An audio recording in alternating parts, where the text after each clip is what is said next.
everyone, but want to get this thing done.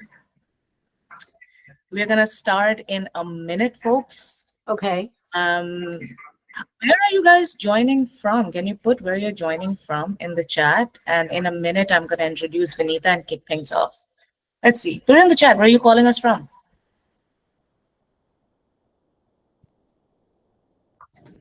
Michigan, Westport, Connecticut. We're in Michigan. Virginia, California, Boston, Brooklyn. Hey, Edinma. Idobie? Am I pronouncing your name right? My last name is Ilojibe. I heard a very robotic voice. Say that one more time. Oh, can you hear me now? I can hear. EOD. Awesome. Welcome. People, I'm the least important person on the call today, so I'm going to keep my conversation super short. I do want to introduce Vineeta. Vineeta and we became friends. I forced my friendship down Vineeta's throat and said, "You need to be my friend, Vineeta." She was so kind to review my EB1 playbook that I had put together. And then I asked, as I always do, Vineeta, will you give a talk for my community? And we brainstormed and we figured out that final merits determination is the thing that we need to decipher, because just like a lot of other things in EB1, final merits, there's more misinformation and disinformation than correct information around this. So I wanted to give you a fair understanding of what this is, not from my perspective, but from a lawyer's perspective. So I'm going to bring Vineeta on stage. But before that, I'm going to put a Slack link in the chat. If you want continued support on your EB1 journey, where you can ask questions and you can connect with lawyers, you can connect folks who are on the same journey, you can join this Slack. It's for free. You're welcome to get yourself in there and we can continue our conversation there. But before that, let me introduce Vineeta. Vineeta, you have so many accolades. Where do I even begin? But I'm going to just keep it like 30 seconds. Vineeta's specialty areas are EB1A and O1 visa strategy, but her legal counsel has spanned other visa categories like H1B and PERM, USCIS and Department of Labor compliance. She has been in the game. How long has it been for you, Vineeta? Oh, more than 20 years. 20 years. So yes, you're gonna get the distilled wisdom of 20 years in 20 minutes. And after that, Vineeta has been very kind and offered additional time to answer your questions. So right at 8:27, we are going to jump into Q&A, where you can raise your hand and you can ask Vineeta questions. Please make sure that your questions are focused on final merits determination, focused on EB1. So with that, Vineeta, thank you so much for your time and your counsel, and I'm looking forward to learning from you. Okay, great. It's so great to see everybody, and thank you for being here. I know each one of you are extremely different because each one of you have different qualities and different qualifications. Everything is very different, and that is what the final merits is, to see your uniqueness. But today, I'm just going to give you a generic idea as to what is final merits determination for EB1 specifically. So after we decide what is final merits determination, we'll jump into meeting the USCIS requirements. And what's the role of the final merits in deciding for the approval or the denial or an RFE? What are the challenges for each cases? And how do you craft a strong case? And what is the final merits requirements? So you're all familiar with the EB1 criteria. We all know what is the EB1 criteria. There are 10 criteria and you need to qualify for 3. But what does final merits determination mean to USCIS? The critical USCI stage assessing if achievements show extraordinary ability. Like, are you really extraordinary? Yes, you have 3 criteria. A lot of people have 3 criteria. But is your criteria or is your background really extraordinary? That's what they're trying to figure out at that stage. It goes beyond just the criteria. We need to show you're on top of your field. Now, what is the purpose of it? Why do we need to do final determination? We have the 3 criteria. Give me approval. That's what the candidate would say. But this ensures the purpose of this is not only you're good, but your impact is exceptional. You're so extraordinary that you do qualify for it. Because criteria just qualifies you in. It gets you into the room, but the final merit is what approves the petition. So we really need to go beyond those 3 criteria. Meeting the basic 3 requirements is just a beginning. It does not automatically give you a approval for the EB1 category. That is just the general idea as to how the final merits work. Everybody who has 3 criteria just enters the room. But then with each individual, is he really exceptional? Is he really extraordinary? Is he better than all his peers in his field? Is what the final determination is in short. So let's move on to the EB1 criteria. That is the first prompt test, like awards, publications. We all know this: original contribution, artistic exhibitions, high salary, judging others' work, and stuff like that. There are 10 categories. We know these categories very well. Anybody who's interested in EB1 has read tremendous amount of background information in all these 10 criteria. These are the foundation, but the approval hinges on the second prong, which is, okay, you are an extraordinary person, but is there a consistency in your extraordinary endeavor in your field? So I can give you examples. I don't know if you have time for that. I can show you the consistency. Like a person who is who is a computer scientist, and he's been writing papers on AI, and there is a peer review about it, and he's been called to a lot of conventions and conferences to talk about it. That shows there is a consistency in his profession, in his field for last 10 years. So that is the consistency. Now, the sustained acclaim, like the award winning, there is a prestigious award, and one person has been winning the award since 2018 till 2025. So you know he's consistently doing good. It is difficult to win that award, and he's shown that he's won consistently that award for last few years. Now, that national and international impact. Suppose there is an artist, and you need to show that he has an international impact. Show that his art has work been exhibited in all over the world. In the global art fair, he's one of the well-known artists. So that's what I would show in the national and international impact. Now, the field influence, like suppose an engineer has patented a renewable energy technology. And how do you show the influence? You show that there are a lot of companies who are using his patent, which makes it sustainable for them to use the energy. So you need to bring all that influence, which is particularly in your field. That's where the focus area for the second prong is the most important thing. So these are the 4 things I would focus on, because this consistency, sustained acclaim over the years, he's been doing good, not just one award, then also the international impact. National and international impact. I would go for international impact. It's just more convincing to the USCIS. If you say I am the best artist in Germany, not good enough. You need to show I'm the best artist in the United States, in Germany, in Switzerland, and in Southeast Asia, and all that stuff. So you need to show international acclaim. So I have drawn a little graph. The criteria are met. Most of the people, most of the clients who come to me, yes, the criteria are met. They have won awards, they have patents, and they have done great, extraordinary work in their field. Now, I need to show, have they been consistent? Have they been doing for the last 5 years? Or is it just last 3 months?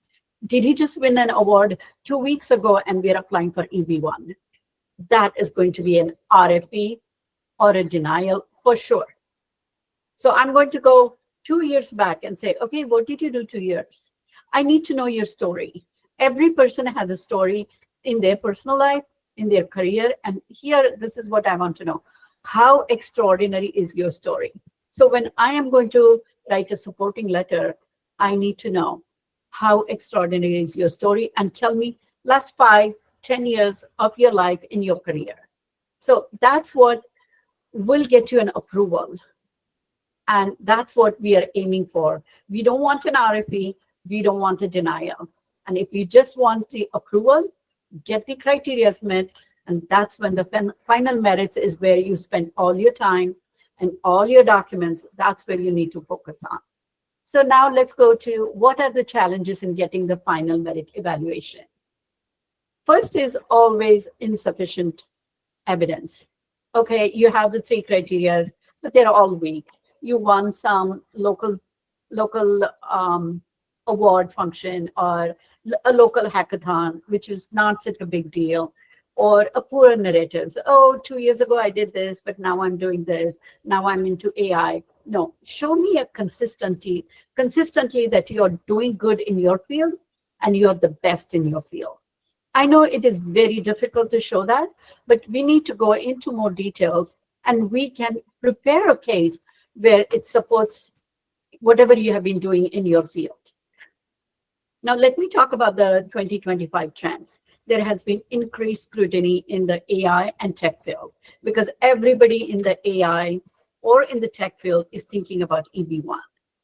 So we need to be a lot more, go into details about each and every document if you're in AI or in the tech field. We need to really show that you are the best of the best in your peer group. So for that, you really need to show consistency. There is no insufficient evidence. Definitely, if the criteria has very insufficient evidence, denial. And if you have 3 criteria, but the poor narrative or there is an isolated achievement, RFEs. For sure, a lot of times I look at the documents and I say, okay, this is not going to work. Let's work on it a little more. Let's look at what else can we talk about. So the pitfalls are, I've listed them here, like, minor awards, vague expert letters. We want expert letters who are expert in your field and talking about your work and how it has impacted in your field. There cannot be a letter from a professor who is a classics teacher and he's writing an expert letter for AI technology. It's not going to work.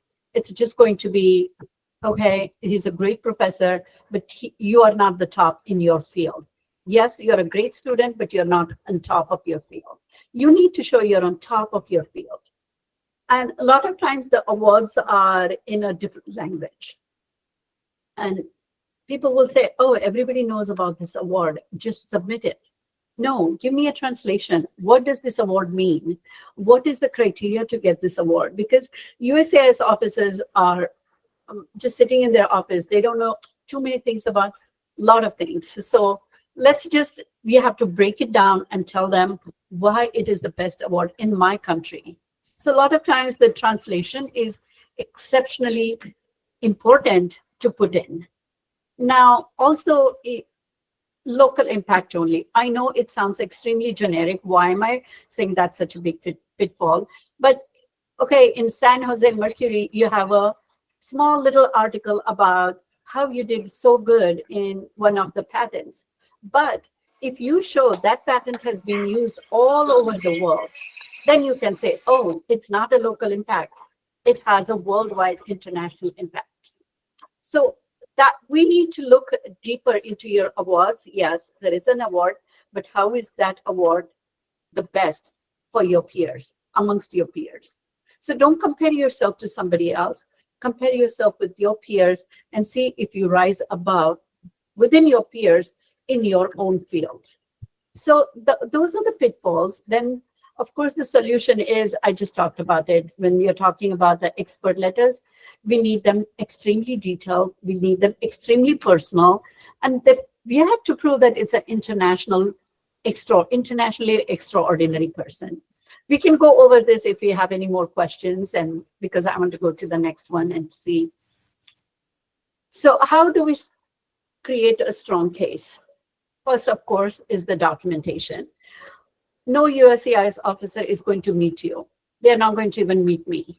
It's all going to be based on the documentation. So make sure the documentation is so clear and so understandable that they look at the table of contents and say, okay, this person is extraordinary. I can tell. That's how good the petition should look. None of my petitions are less than 300 to 500 pages because we are giving details about every little achievements, every little impact, and every little publication, which is important to show that you're extraordinary. And also the ongoing recognition. Now, media coverage over 5 years. If you have a media coverage only for last 6 months, even last 1 year, I'm going to say, no, this may not work because we need to show that your impact has been for last 5 years. People have been talking about you. There has been a media frenzy, not frenzy, but at least a mention about you somewhere. 5 years ago, maybe there is a mention. 3 years ago, maybe there is a little article about you. And then last year, you got a whole article only about yourself. Okay, that is a sustained recognition. And of course, international influence. Use the global proof. And I know it is sometimes difficult to show global proof in some of the areas, but there are different ways on internet we can do the research and see what is the international percentile of this person. There is a GitHub to show how many people have downloaded your open source. There are so many ways we can show that you are extraordinary in your field. So that's how I would take about national and international influence. Now, the clear narrative. Every petition I send, there is a story writing. This person started at an engineering college, and this is what happened to him. This is his first job. This was his first reward, and this and this and this. So there is a whole story. All of us have a story about how we came to America, how we got a green card.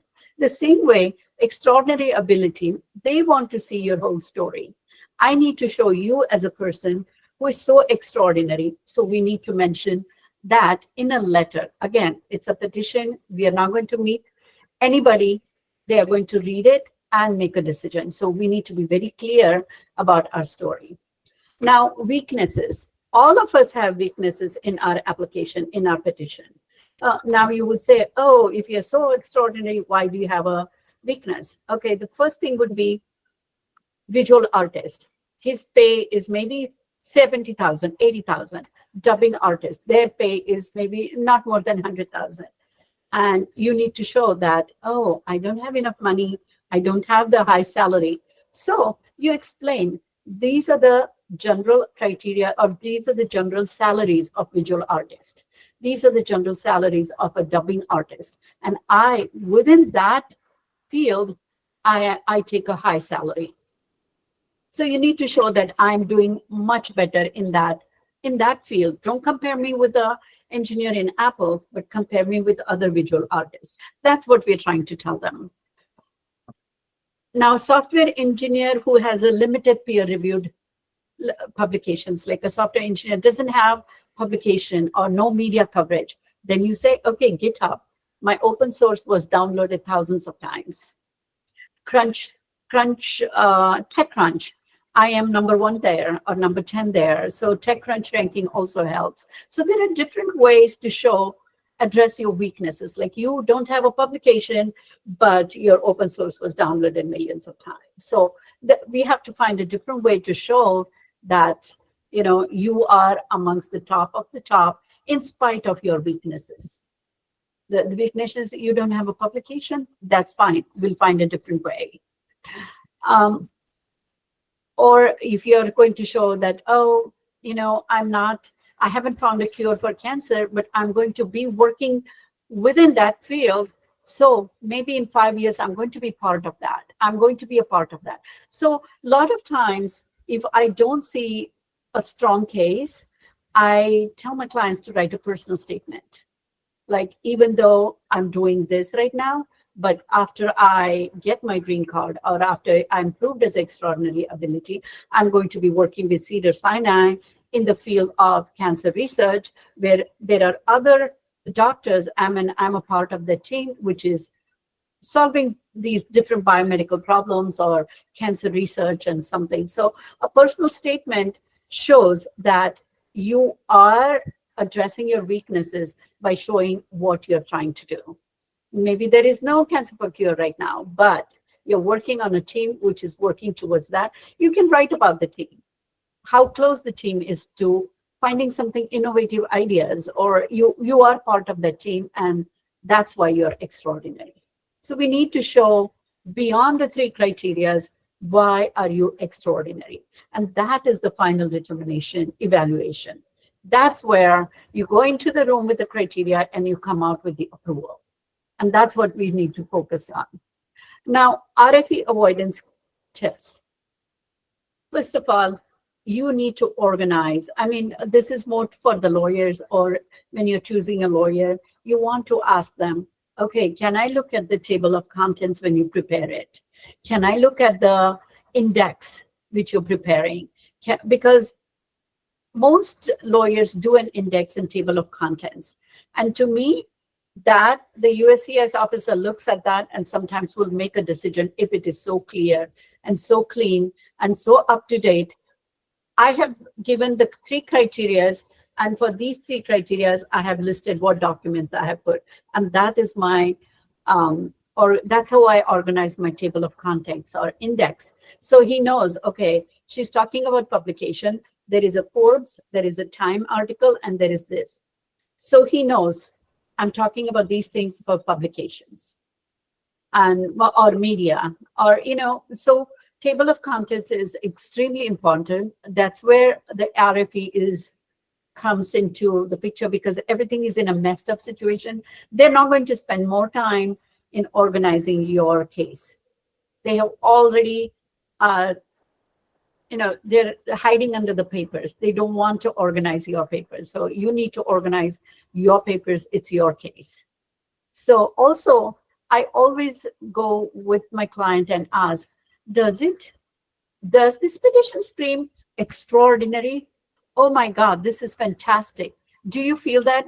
I know our gut will tell you, no, I might need something. I'm not feeling comfortable with this. I might. So make sure their petition screams extraordinary. And you will know, like, oh, my GitHub downloads screams extraordinary. So you need to put that in and write more narrative or more story around that, how that open source has helped somebody else to create this app, which has been #1 on the App Store. So I need to make a story around it to make sure that, yes, this stream screams extraordinary. So we need to focus on that, and potential weaknesses, we need to take care of it. So before we send, a lot of times clients come to me and they say, no, send it by 12th of June. I need to send it by that date. I cannot do that, because I need to look at it and I feel, yes, this is extraordinary. I want to send this today. So, and you should feel like that too. And most of the attorneys will be like me, and they are on your side. A lot of times the paralegal or associates takes care of it. But if you request them, the final petition, can the top dog or top lawyer look at it, and can you share the table of index, or, you know, table of contents or indexes? Just share something with me. So I need to know, look at it and say, yes, this looks good. Let's go with it. Because it is a life decision. It's not just a H1B or a L1. Okay, I don't get it this year, I'll try next year. Whereas EB1, you're getting one chance, you're putting all your eggs in one basket. So do the best job you can. Give everything. Make sure you do the research. Sometimes the lawyers don't do the research. Sometimes the lawyers don't know what GitHub is. So you might have to say it.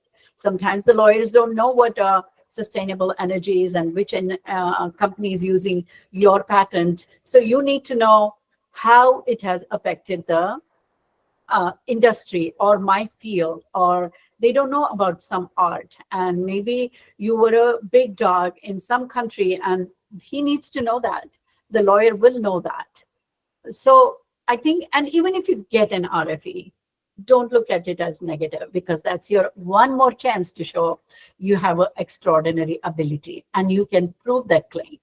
So look at it as one more chance. You can always come up with the different experts who can write it, and they will give you why they don't think you're extraordinary. So follow each sentence. Find out what is it that they want additional documents for. Never send the same documents again, because they have already reviewed it. So make sure you have additional documents. No RFE should contain the original documents. RFE is for additional evidence. So make sure there is additional documents and address each and every point specifically and with details. Don't look at RFE as, yeah, I'll just send this and that should take care of it. No, this is your one more chance, and don't let that chance go to waste. And you have 90 days. So use those 90 days. Don't be in a rush to send everything right away, and make sure you take another chance to get the approval. So make sure to work on that. So RFE is not a bad thing. Look at it as your one more chance to apply for it. Vineeta, doing a quick time check. We're at 8:30. Okay. This is just, I'm giving final merit. So if you have questions, let's go to questions. Do you want to just go through it? Folks, can we take another 5 minutes so that Vineeta can complete this slide deck? Is that Yeah, I have just 2 more, but I'm giving them a copy of it. Let's take questions. Yeah, because people want to hear from you. Vineeta. So we are getting a whole bunch of answers, so please go ahead. Yeah. So now, what is a weak evidence and what's a strong evidence? Yeah, it's very common sense. Local newspaper, weak evidence. International, very good. Self-citation, never a good impact. Never ever say, oh, I think I'm the greatest. Nobody's going to believe that. I mean, I will believe my clients, yes, you're the greatest, but let's prove it with evidence. Let's prove it with evidence. All of us have, done great things, but let's prove it with evidence. So independent citations, somebody mentions you, some peer review mentions you, it's pretty straightforward. You will know that, I have won this award and, that is the greatest award. No, say why that award is the greatest award to win in my field. Bring it to yourself. And single award in last 6 months, no. And generic expert letter, I must mention this because a lot of times people say, do you have a template for an expert letter? Yes, I do, but it is for that specific person, not for everybody to use it. Because each expert letter should talk to you about your expertise, your extraordinary contribution to your own field. Not an expert letter saying this was a great student, I had a great opportunity working with him. No, that's not an expert letter. Expert letter should say how great you are in your particular field. And it could be any field. AI, yes, of course, very popular. But even if it is dubbing in French, yes, let it be the expert. You be the greatest person in dubbing. And that could be a great, extraordinary person. So it need not be just AI, but you need to just show that you are extraordinary. So you need to show that. Again, the membership without context. You say, oh, I'm a member of this company or this organization. How did you become a member? By just paying fees? Or did they look at other things? Like, do you have to qualify for it? Or do you just apply and everybody gets a membership? No. I need to know what is the selection criteria, what are the statistics, how many people apply, how many people get rejected, why do they get rejected, why do you get accepted? So before even lawyer asks you, go through this, say, okay, is this a weak evidence or do I have a strong evidence? And if it is not a strong evidence, find out how can it be a stronger evidence? Find out what is the criteria for the membership. Am I going to get the membership just because I pay $500 a year and I'm getting a membership? No, we don't want that. Okay, so what is the statistic? So this is very common, but this is a good exercise to go through before you start contacting the attorney and saying, yes, I'm extraordinary. So the final is the comprehensive evidence package. The way you package it, the way you tell your story, that is the most important thing. Because everybody can be extraordinary, but you need to show within your peers, you are extraordinary. So if the competition is not with all the world, but competition is only with your peers to show that you have risen above your peers in your field. So it's very, very unique to you. So now the narrative coherence, because you don't want something what you did 2 years ago to be different than what you did now. So you need to have a narrative which is very coherent. So you need to make sure that, everything fits in together. It's my story, and you cannot just say, I'm doing this and suddenly I won an award in singing. No, that doesn't make sense. You're doing AI and you won an award in singing. Doesn't make a sense. You need to have a, consistent story for that. International scope, prove the impact beyond the local. Of course, that is extremely important. Then establish the top tier status among your peers. I keep saying that among your peers, you should be the best. You don't have to be the best in everything. Only among your peers, you need to be the best. And that's the final merit determination. That's the evaluation. Now, the document standard is like independent verification. You cannot just say, oh, I'm the greatest. No, you need an independent thing to say, not just your lawyer, not your mother, nobody like that. You need somebody in the field. The quantitative metrics, like only 1% gets this, or 80% of our 80% people use our patent when they're doing energy sustainability. So stuff like that, you need to give the figures. Figures always are very impressive. 1%, 2%, 50%, 80%. Those are really good figures. So I always ask for, let's get a percentage somewhere. Now, expert attestation, specific comparisons within your field and within your ranking. So it's all extremely media coverage, third-party validation. And then the last key takeaway is final merits determines your approval. So criteria, yes. But then the final determination, final merits is where you need to be focused on. And that is telling a compelling story, showing that you are a top in your field, and you have sustained it over at least 5 years. I wouldn't say you don't need to go up to 10 years, but 4 to 5 years is what I'm looking at it. And that proves your extraordinary ability. So we can go quickly to questions. And you will get this, I will send it to Aditi and she can share it with you. Thank you so much. Can we have a round of applause for Vineeta, folks? I do want to, before giving it the floor to other people who are on the call, I want to ask one question on behalf of people. Now, okay. How many of y'all have just started looking? It's been less than 6 months or less than 1 year that you've started looking into EB1. Can I see with a show of hands? Can you just say me in the chat? Like it's just been like 1 year or less than 1 year, less than 6 months. Now, for all the people who have said me, has it been more than 5 years that you've been in the US? Say yes in the chat. Okay. Now, this is something that I have heard repeatedly, Vineeta, that is, just as an example, in the Slack channel, I have heard this numerous amount of times that, oh, I just got to know about EB1 at the beginning of 2024.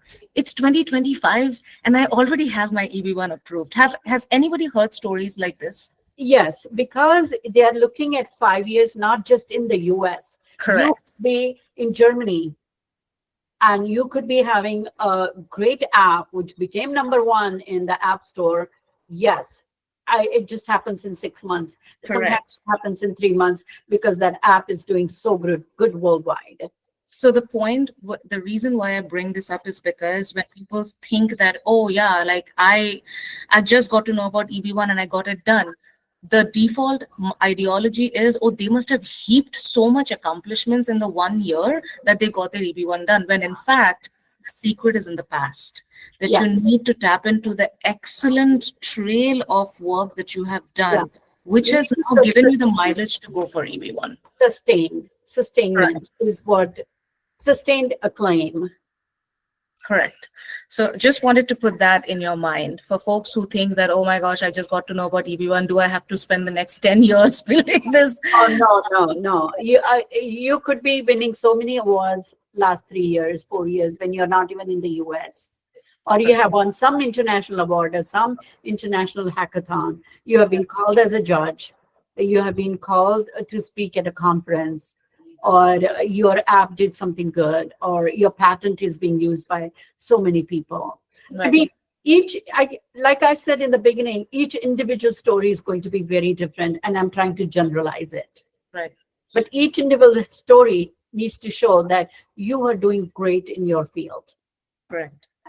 The second question from my side, and this is the last one, because I know I can read people's minds at this point, that they're going to have some obscure accomplishment or something that you have done, right? Let's say that, oh, Vineeta, I have judged Globy. I have realized that Globy is not significant. Can I just throw it into final merits? So this ideology of kitchen sinking, of like throwing whatever and whenever. I usually don't stop at the 3 criteria. I sometimes take 4 to 6 criteria. Yeah. And I don't really stop at 4 to 6 experts. I do 6 to 8 experts. Correct. So if you have an award which nobody has ever heard of it, I might use it as number 4 or 5 and say she has also won this award. It's prestigious because give me the details as to why is this award good. The mindset of folks, or at least for my mindset as well, Vineeta, is whatever does not fit into any other criteria, I'll just throw it into final merits. What are your thoughts on that? No, I wouldn't do that. I like to weave a story which has some relevance.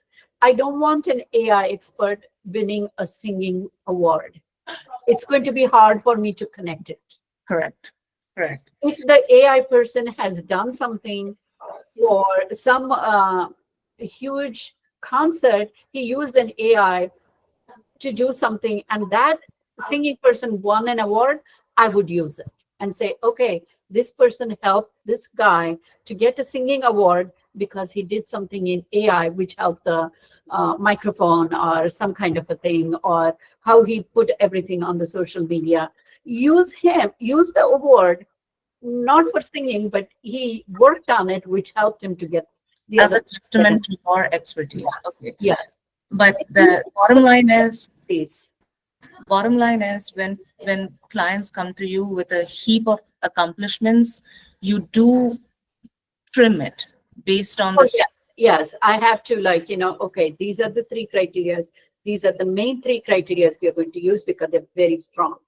But you want to talk about an award, you want a singing award, I'm not going to use it, but let's put it on the side. Let's think about it. Correct. So I'm going to separate top 3 and the bottom 10, bottom 6 or 7, whatever they have. Yeah. So I'm going to separate it. Folks, this is just because I have gone through this process, and Vineeta and I, we were talking about this as well, like how much there is a lack of trust when you're working with a lawyer. You can work with the best of lawyers and you can think, oh my gosh, why is she not using everything that I'm giving her?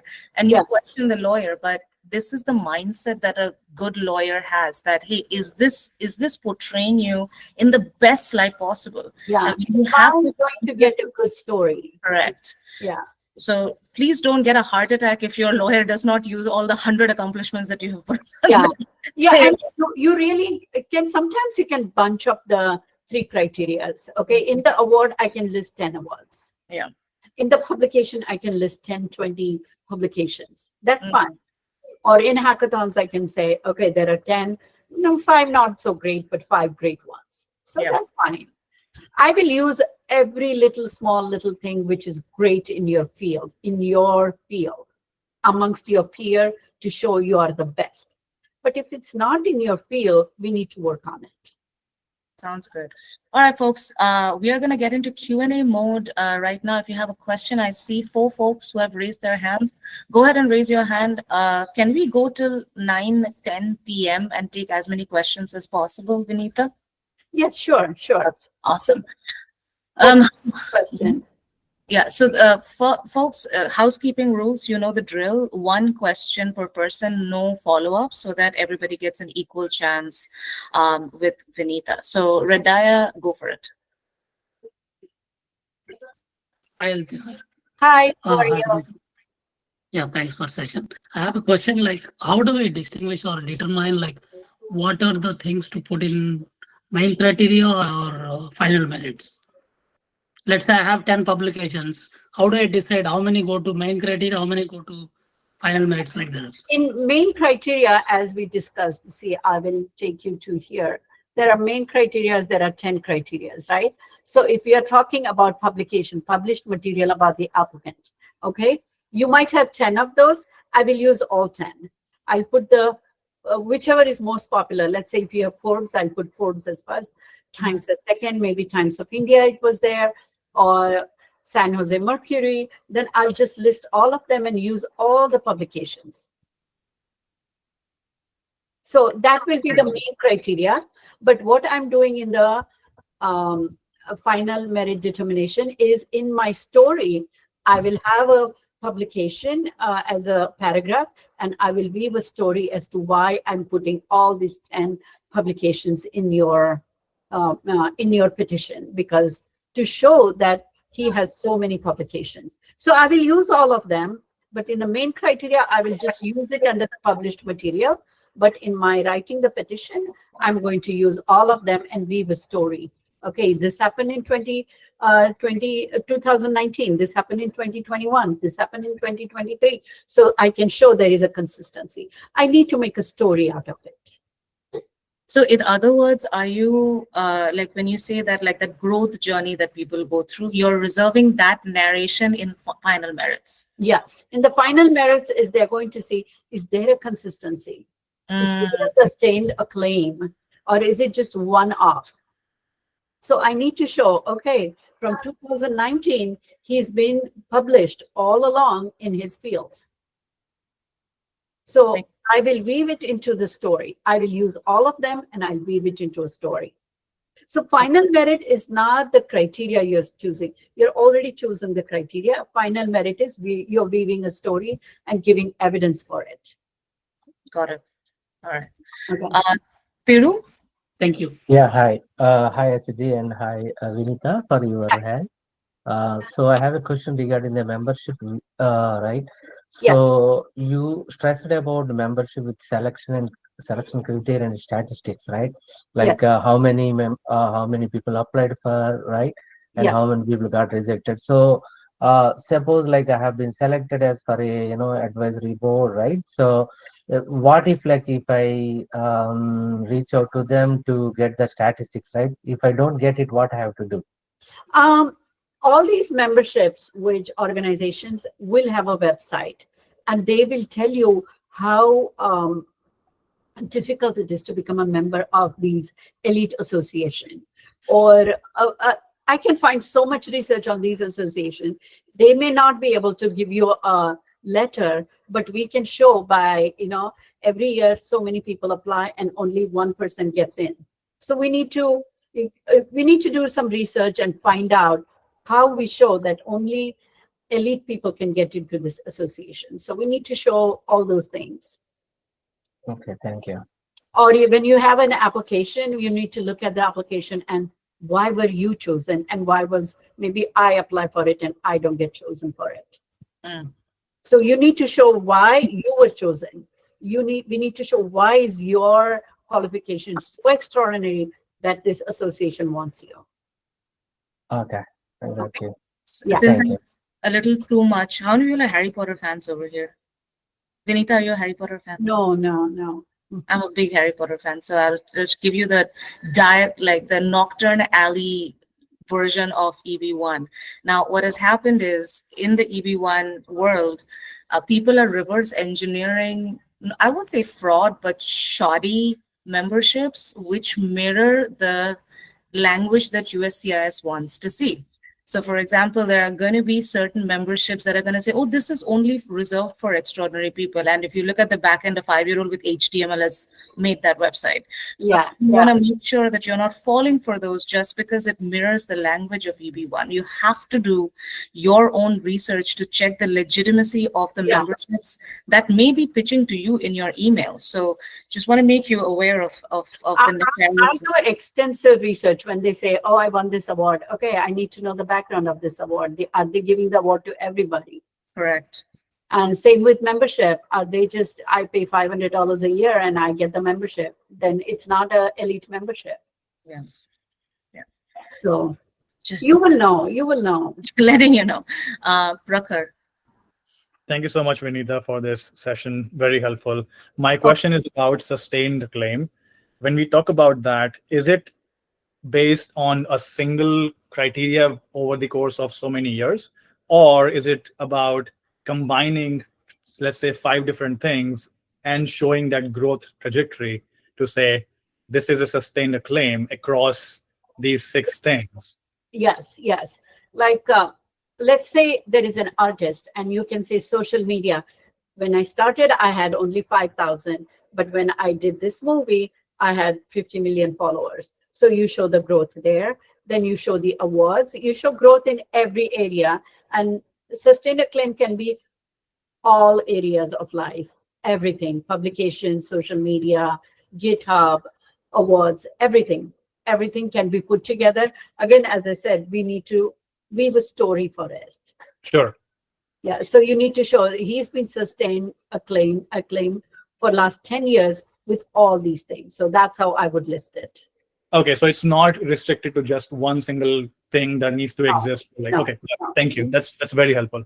So Yeah. what I'm hearing you say, Vineeta, is it right that let's say Prakhar has like 10 years of critical role, maybe 5 years of original contribution through patents or whatever, but he has recently started going on talks. So he does not have sustained acclaim and comparable evidence exhibits or authorship, let's say. Will his sustenance of criticality and originality override his lack of sustenance in that authorship criteria? No, not really, because first I'm going to say if he has 3 to 4 criterias. Once he has 3 to 4 criterias, only then we move on to write a story. And then we can always add, due to his extraordinary ability, he's been invited to do these talks and talk a little bit about what are the criteria for to be invited for these criteria. Then I would say he's so extraordinary. Now this association is inviting him, which this is the invitation, this is a copy of invitation, and he's going to give a talk in his field, and only people with extraordinary ability, I won't use that word, but only people within the field who's doing exceptionally good are invited to talk here. So I will use everything in final determination, but I'll weave it into a story, bringing those 3 to 5 criterias, and then the story with it, and then come to the conclusion why he's extraordinary. So most of it, we use everything. Okay. All right. I think- So think about it. It's like in like a solar system. The sun is the 3 to 4 criteria, and the entire orbit is. Yeah, we take everything. Okay. Sounds Okay. good. Siddhant. Thanks, guys. Again, Vineeta, thanks for your time. My question is around balancing specificity when it comes to profile and niche and final merits. Let me give an example and frame it into a question. Aditi, gonna put you on spot. Let's take example of Aditi. She's a fantastic candidate for EB1, has been publishing 20 papers over the last 5 years. But when we realistically look at a candidate's trajectory, you evolve and eventually it converges towards a specificity. Now, what I mean by that is that maybe 15 of her papers are broadly in the field of AI, but maybe she's claiming specificity in a particular niche of AI, as let's say she publishes papers over the course of 5 years. Now, I would love to get your perspective in terms of how you would weave a story around it, because you would want to talk about specificity in Aditi's profile, but at the same time talk about the sustained acclaim over the 5 years is what I'm hearing. I'd love to just get your thoughts. So you are saying you have the criterias. You have 3 criterias. Either the original contribution you have, I think you have right? We are not discussing criteria today, because those 10 criterias, I'm presuming you have at least 3 to 4 criterias there. And once you have those criteria, how I'm going to make a story out of it. Like, okay, he has 4 years of doing this, and then we are using these are the companies who are using his AI, or this is the impact of his AI. So once you have the criteria, if you're asking me, do you qualify with the criteria? That is a completely different question. But if you qualify for those criteria, then there are different ways to weave it together to show that how specifically all these things are related, which makes him extraordinary amongst here. I think what he's trying to ask, and let me not put words in your mouth, you can correct me if I'm wrong. So Vineeta, I mean, I understand it from like the PhD lens that over 10 years, I have published papers in domain X. But for the last 5 years, I have been specializing in subdomain Y within domain X. Okay. Is that what you're saying? That's you're more as a specialist in that area. Yes. So now he's saying that, well, I was a generalist for 10 years, but only a specialist for the last 5 years. How does it all fit together? Okay. So you're presuming that the criteria are taken care of. There is a publication, or there is a patent, or something is there, right? And then you're saying, yeah, within the A big criteria, I'm doing B now, which is a smaller criteria. Yeah. So I think this Are would all make connected, sense. right? They are connected. I think this would make sense from a field of expertise type conversation, Vineeta. Yes. Then, Yeah. So overall, he was an AI, but now he's an AI and merchandising, let's say. oh, okay. Yeah. So you need to show that you are great in AI, and within the AI, you are merchandising. Mm. So you need the expert letters explaining that, how good you are in AI and how merchandising, using AI to do merchandising has been great too, because he's using these expertise. Yeah. It's the story you tell. It's like the best magician's trick, right? Like you divert the attention where you want them to pay attention. Yeah, it's like this. I mean, you are saying you have met the criteria. Yeah. Then you have to show consistency is there because you are within your field. You're not going into a different field. It is within your field. Yeah. Now, is there an impact of it? Is anybody using your merchandising ideas in AI because of you did from A to B? Is anybody using that? So we need to weave that in. So once you know that you are within your field, we can always connect it. Mm. There is a lot of ways you can connect it. Yeah. It's not a deviation. Like you're still within the field. It's just that the focus has sharpened a little bit. Yeah. It's like you are a great lawyer, and then you started doing immigration. Immigration law. And Exactly. you are in immigration too, or you're making waves in immigration too. So you are a great lawyer to begin with. And within that also, you're working on this, which has an impact on some people or some things. So I'm giving you a legal example so you understand and I understand what I'm saying. So with you are a good lawyer. So we just go from there and weave a story around that. This sounds good. I hope that answers your question. Raghavendra. Hey, hi. Are you able to hear me? Yes. Yes. Yeah. Thanks, Vineeta ji and Aditi ji, for this call. It's a really eye opener for most of the people. And my question is like, I have been into cloud for some time where I can say myself as an expert was doing well, but due to current job market, I moved to project management side. And from past 1.5 years, I have been a project manager and program manager looking into some of the big projects for one of the pharma company here in US. But there is the question is like, I don't have anything specific to showcase my things in my work, at my workplace.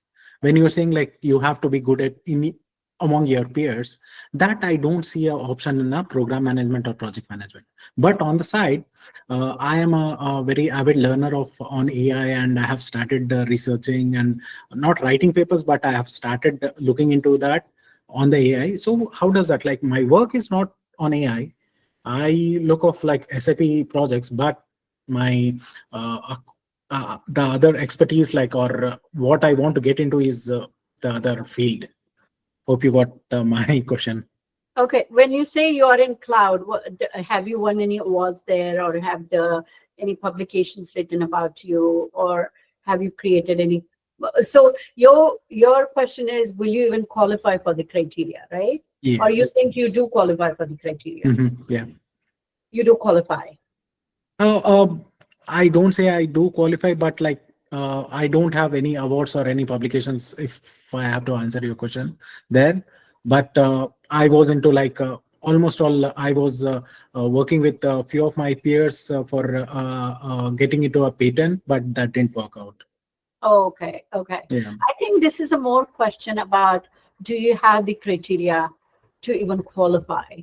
maybe. If you Yeah. have the criteria, then the final merit comes, and then that's where you can say you're not in the same job, you're in a different job, and then Mhm. your question becomes more valid.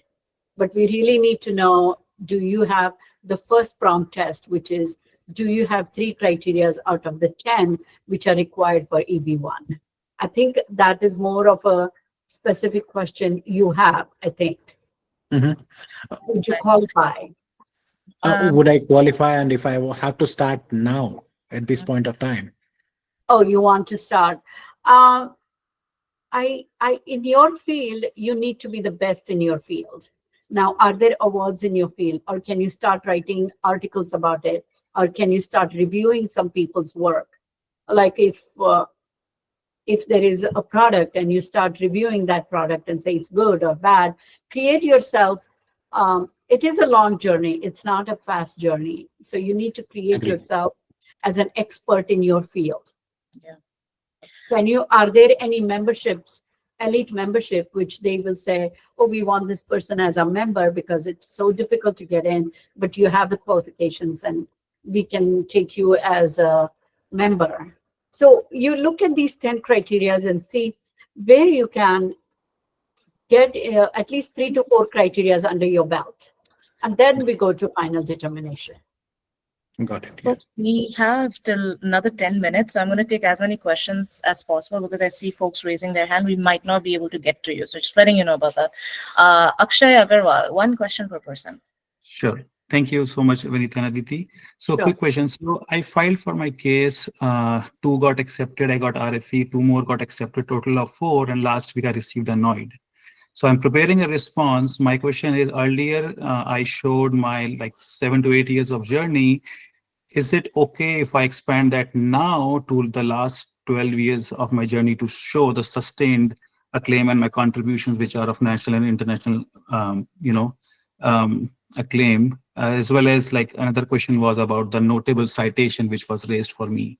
So how Okay. do we show the notable citation? Okay, so you received 2 RFEs? RFE and then a NOID, Oh, just 1 RFE and notice of intent. and to then bid. after the response to the RFE, I received a NOID last week. Oh, so you just got 1 RFE and you responded Yes. to that. And Yes. the first RFE was for notable. No, in the NOID, the question raised is about the notable citations. Oh, and what was the RFE for? RFE was regarding the 4, the criteria, only 2 criteria got satisfied out of the 6 I filed with. So I okay. responded on the remaining 4. So 2 more got accepted. Okay, okay. So, the thing is about the main concern right now in the NOID is about the notable citations, which I have. Yeah. And You can, of course, go back and say, yes, even in 2015, I had these publications, or 2015, there was an article about me. It is okay to give new evidence. That's not a problem at all. Just Okay. provide new evidence, show that notable citation was there even 10, 15 years ago, and you can show that. Any new evidence with lot of research, show it, and it is good to get accepted. because I was wondering, because I showed like last 7 years of journey instead of the 12 years, so I can add those additional. Yes. Okay. Always use the new evidence. It's always accepted. Okay. But I'm surprised why it was not given in the beginning. Yeah, I think my story writing was not good. Honestly. Yeah. It's good to put in all together. So Okay. I think maybe adding some awards, internal company awards, that would also help, right? Showing something on. Everything helps. Just put in everything, put it nicely, create a story, and send it back. Okay, sounds good. Yeah, I think the indexing and the story writing are the two main things for me right now. Yes. Thank Did you you so do much. it yourself or did a lawyer do it for you? A lawyer did for me. Yeah, yeah. Akshay is proof you can still survive. You will not die if you get an RFE or an NOID. No, Just no, RFE is your one more chance to give more evidence to show how Yes. great you are. Yeah. So Yeah. you're a role model for everybody on this call. Good luck, Yeah, Akshay. thank Good you. luck. I really am hoping you will get it soon. Yes, I will. I will. Thank you so much. Okay. Sai Rohit, go for it. Yeah, hi, Vineeta. Thank you so much for this one. Yes. So my question is, I am at this stage where like I'm working with the attorney. So I have almost 10 plus research papers are there, and then like I started this writing books. I don't know like why I started, because like it was earlier self-published. Then like I thought to go with the publisher, traditional publisher. Now with Taylor and Francis, like I have 5 books. 2 of them are like a single author, and the other one is co-author. The Okay. other 2 is editor, like I am working as a co-editor. So all these 5 books currently are in the production stage. So which will be taking like probably some of them, like the earliest will get into live is end of this December. The other 4 will be probably January and February next year. So my question is like, I just want to understand like usually these kind of books, right, whether we need to keep in the final merit. So the idea behind doing all this is a lot of work than writing the journal. It doesn't take much time than book, right? So I was doing all this to make sure that the final merit will become much stronger. So that is the idea. But since like I'm going with this publisher where it is taking another 6 months. So I want to understand in your sense, like whether to keep this in final merit or else like should we need to keep in the publishing side? Do you have all the, do you have 3 criterias or 4 criterias, which we talked about? Awards or original contributions and anything of all those are there, right? Yes, I have 4 criterias. Okay. And then in the 4 criterias, if there is a published material about the applicant, we can always say, these are the contracts from the publisher where this person is going to have these 4 books, which are going to be published in December 2025, January 2026, or February 2026. So there is a contract with the publisher, or and some documents will be there, right? I have those things. Yeah, I have those things. Yeah. So when you're reading a story, I would definitely mention it, because you don't have to wait 6 months, but but you will have to show that there is a contract and I will get this book published. Okay. I And don't we get can to use it. okay use it. Okay, and we can use it in the writing, like final merit only we can use, right? Not in the journals because it's not published, right?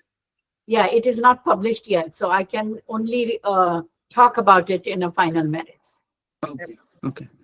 Keep Yeah, it simple. thank you so much. Yeah. Hi, Vineeta, Aditi, great session. So my question is like for a industry professional, let's say who has 15 years of experience, who has original contribution, critical role in organization, high salary, these 3 checkboxes are done. The thing is, if he starts membership in elite associations work and judging others' work now, and it can take some time. So when it comes to actual filing time, he just has like 6 months or 1 year of sustained time, or what you call duration only of that time. Would that be kind of a red flag or something? It's not a red flag, but I need to see how high is your salary, how original contribution, has it made any dent anywhere in your fields?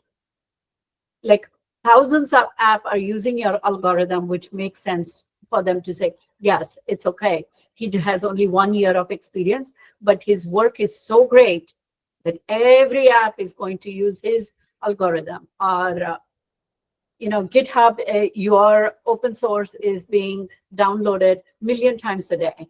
Yes, that is a very good time to apply for it, even if you have done it just for 1 year. Got it. Got it. For me, specifically again, the all the original contribution critical roles are like with the companies who are customers. So it's almost like private and nothing is open source. So it's I'm giving you an example. okay. If your company is like saving millions of dollars because of you, or you invented something, or you created a code which really helped them, anything to show me that the effect is so good, then 6 months is fine. But the effect is very little, or it will happen in the future, then I would say wait for 4 to 5 years to show that it really has helped some companies. Got it. Sounds Yeah. good. Thank you so much. Okay. And this is what Rohit Srinivasa, another immigration attorney, he talks about, like realized impact. It should not be potential. It should be Yeah. in motion, kinetic energy. That's what USCIS wants to see. Yeah. They don't want to see like, oh, for 5 years, he's doing great. That is a good thing. But in last 6 months, you have done so outstandingly good in any field. They say, that's fine. We don't need 5 years. In 6 months, this person has proved he's great. Then it's okay. Then it's okay. But most of us, we are looking at 5-year consistent acclaim. Yeah. All right, Rishikesh Gosavi, final question from you. Make it good. Make it count. Yeah. Thank you, Aditi. And thank you both, Vineeta and Aditi, for this call. It was very helpful. So my question is specifically for my case. So I work in a company where we do acoustic testing of commercial air conditioner units. And for past many years, me and my colleagues have been a part of a committee where we make or we draft or we write the testing standards on how to do testing on the air conditioners. And those standards have been adapted by the industry to do acoustic testing. And I think we were basically part of that committee. And I just wanted to know that, can this count as a significant influence in the industry, or can this be a significant part of my story? Because I'm gonna work in this field for a long time, even after this. And there can be more things, but can also this be a Definitely. I would definitely use it, create a great story, and how all this is going to save so much money, or how all the companies are going to jump on this and all that stuff. This is a great story. I would use it. This was a great question. Okay, thanks a lot. That's all I needed. Thank you. All right, folks, we have come to the end of today's call. Vineeta, for the 63 people who are still here, Okay. last words of advice. Just work on your case and make sure it's extraordinary. You should be the best in your peer group. That's all you need to focus on. Don't think of, oh, my friend got this because he did this. No, just make sure you are the best in your field and you're better than your peers. That's all the final determination is. So simple and yet so hard, especially if you're Indian. But And it can be done with the story. It can be done with the narration. It can is. be done with the good petition. It can be done with the documents. Yeah. It can be done with evidence. Yeah. Especially I cannot speak about any other person, but like for us Indians, where our entire worth of our entire lives have been calibrated by how better are we from our third cousins or our Yes. second cousins. If you're comparing yourself, you know what? It's fine. At least you identify it, but don't fall into the trap of it. But it's very easy to compare yourself and like get into a season of despair. But yeah, like Prakhar said, I'm the best. Like Shah Rukh Khan said that in that song. But keep fighting the good fight. And I'm so glad that you joined. And Vineeta, again, thank you so much for being so kind in your No time. worries. If you can leave a testimonial for Vineeta, TopMate is going to send you an email. Please do that. I'm going to share those screenshots with Vineeta. And Vineeta, you're also going to send me this document and a link where people can book their time with you, right? And somebody wanted my email, so I'm just giving it here. It's the vinveer@gmail.com. It's right Yes. there on the screen as well. The recording is going to be up on YouTube at some point in time. But thank you again. Happy Labor Day weekend and good luck on your you. journey. Thank you, Vineeta. Thanks, Aditi. Good luck for everybody. Everybody's extraordinary. Let's work on this. Awesome. Thank Thank you. you so much. Bye. Bye.